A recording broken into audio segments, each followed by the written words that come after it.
সাহস কত বড়? শোনো, তোমার বাসায় কাজ করি। তো কি হয়েছে? আমি তো তোমার প্রেমে ফেসে গেছি। তুই কাজের ছেলে হয়ে তুই আমার ছেলের পিছনে বসে?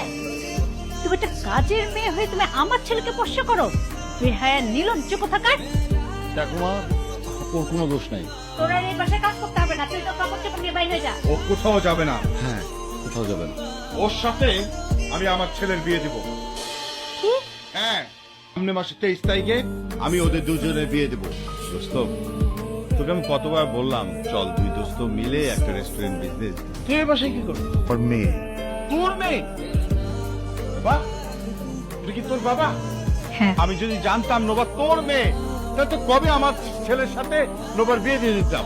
দেখো বাবা, বিয়ে করতে আমার কোনো আপত্তি নেই। শ্বশুর শাশুড়ি পড়াশোনা করতে না দেয়, এই ধরনের ফ্যামিলিতে আমি থাকবো না। চিন্তা করো না, আমি তোমার পাশে আছি।